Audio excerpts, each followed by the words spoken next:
তো ক্লাস 10-এর 3 নম্বর চ্যাপ্টার তার বৃত্তীয় সম্পর্কিত উপপাদ্যর সেই চ্যাপ্টারের দ্বিতীয় উপপাদ্য মানে উপপাদ্য নাম্বার 33। এই উপপাদ্য নম্বর 33টা উপপাদ্য 32 বা উপপাদ্য নম্বর 32-এর ঠিক বিপরীত উপপাদ্য।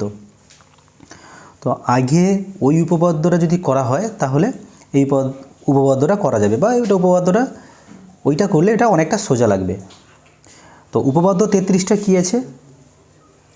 আচ্ছা, এটা পড়ার আগে আমি বলবো উপপাদ্য 32টা দিলে বুঝতে পারা যাবে যে দুটা বিপরীত। উপপাদ্য 32টা ছিল এরকম যে ব্যাস নয় এরকম একটি যার উপর বৃত্তর কেন্দ্র থেকে একটা লম্ব যদি আঁকি, ওই লম্বটা কি করবে, ওই জ্যাটাকে সমান দুভাগে বিভক্ত করবে। অর্থাৎ ছিল এই যে ওডিটা ছিল এ বি এর উপর লম্ব ছিল, তখন ওডি কী করতো, এ বিকে দুভাগে ভাগ করতো, মানে এডি সমান ডিবি আমাকে প্রমাণ করতে হতো। কিন্তু উপপাদ্য 33 ঠিক উল্টোটা কি বলেছে যে আগে থেকেই বলে দেওয়া হয়েছে যে ডিটা হচ্ছে এ বি এর মধ্যবিন্দু, অর্থাৎ এডি যা ডিবি তা।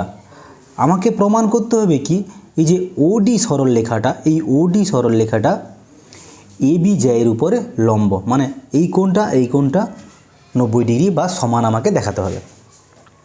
তো একইভাবে প্রথমে আমি প্রদত্ত লিখব।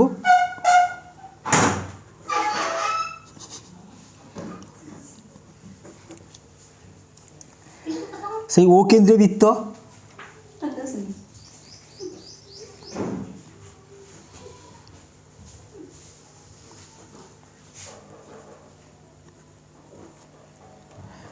যেখানে এ বি জ্যা নয়, ব্যাস নয় এরূপ জ্যা।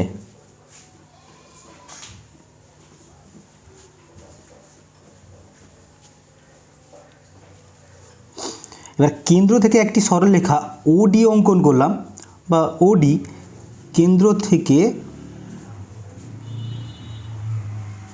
অঙ্কিত একটি সরলরেখা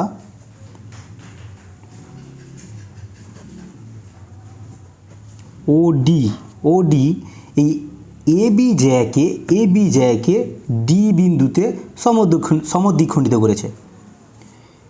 অঙ্কিত একটি সরলরেখা ওডি এ বি জ্যাকে ডি বিন্দুতে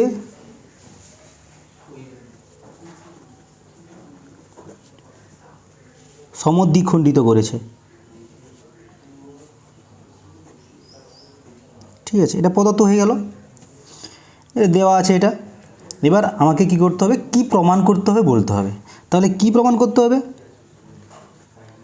প্রমাণ করতে হবে যে এই যে সরলরেখাটা যেটা এ বিকে সমান দুভাগে ভাগ করেছে, সেই ওডি সরলরেখাটা এই এ বির উপরে লম্ব।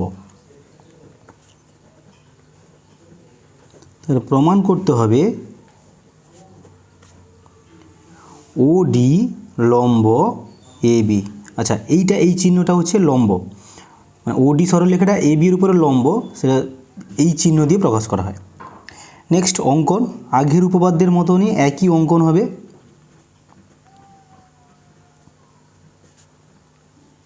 তাহলে আমাকে ও এ আর ও বি যুক্ত করতে হবে।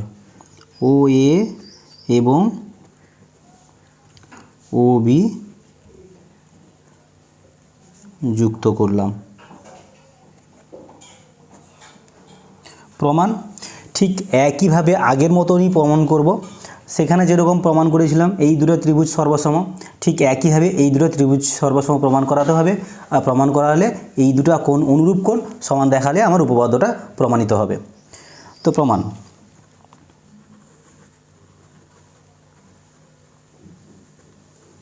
তাহলে ও এ আর ও বি এইটা যুক্ত করায় এখানে দুটো ত্রিভুজ উৎপন্ন হয়েছে। কি কি ত্রিভুজ?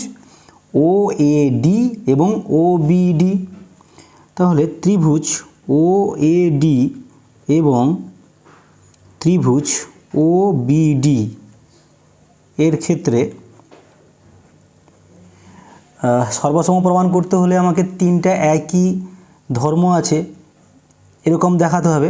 তো 1 নম্বর, ফার্স্ট এই ওডি আগের উপপাদ্য যেরকম ছিল সেরকমই ওডি, এই ওডিটা কি সাধারণ বাহু, কারণ ওডিটা এই ত্রিভুজটাও ব্যবহার করছে, এই ত্রিভুজটাও ব্যবহার করছে, তো তাই আমি লিখব ওডি সমান সাধারণ বাহু। সেম ওএ আর ওবি, ওএ আর ওবি এইটা কি এই বৃত্তের ব্যাসার্ধ, তো একই বৃত্তের ব্যাসার্ধ সমান হয়, তাই ওএ ইকুয়ালস টু কী হবে ওবি।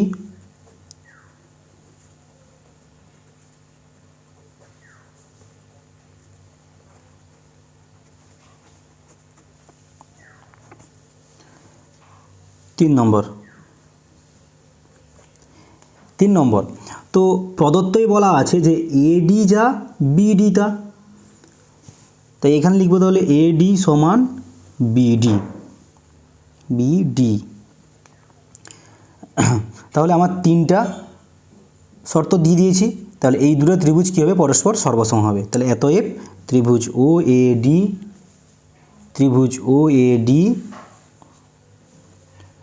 সর্বসম ত্রিভুজ ও বিডি। ত্রিভুজ দুটো সর্বসম হলো, সর্বসম মানে তার সমস্ত ধর্মগুলোও কী হবে সমান হবে। তো আমার দরকার তো এই দুটা কোণ, তাহলে এই কোণটা হচ্ছে গিয়ে ত্রিভুজ ও এডি এর কোণ, আর এই কোণটা হচ্ছে ত্রিভুজ ও বিডি এর কোণ। অর্থাৎ তাহলে যেহেতু দুটা ত্রিভুজ সর্বসম, তাহলে এই দুটা কোণ পরস্পর সমান হবে। তাহলে এতই আমি লিখতে পারি কোণ ও ডিএ সমান কোণ ও ডিবি। তো আমাকে এই কোণটা 90 ডিগ্রি দেখাতে হবে, দিলে তো 90 সমকোণ মানে তোমার লম্ব প্রমাণ হবে। তো এটা 90 ডিগ্রি কীভাবে প্রমাণ করাবো, তো তার জন্য আমি যদি ধরি এডিবি, এরকম একটা এডিবি, তো এই যে সরল রেখাটা তাহলে ডি বিন্দুতে কত কোণ করবে, তো এটা একটা সরল রেখা 180 ডিগ্রি কোণ করে। এবার এই সরল রেখাটা কি করেছে, এই কোণকে দুভাগে ভাগ করেছে, তাহলে এইটা কত হবে, এটা তাহলে 90 ডিগ্রি হবে, এটাও 90 ডিগ্রি হবে। তাহলে আমি বলতে পারি এই যে কোণটা এডিও আর বিডিও কী হবে 90 ডিগ্রি হবে।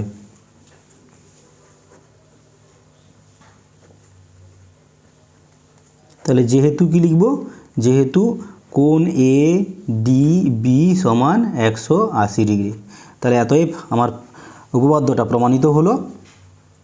কি হলো, ওডি লম্ব এ বি, মানে ওডি সরলরেখাটা এ বি এর সঙ্গে কত ডিগ্রি কোণ করেছে, 90 ডিগ্রি কোণ করেছে, প্রমাণিত।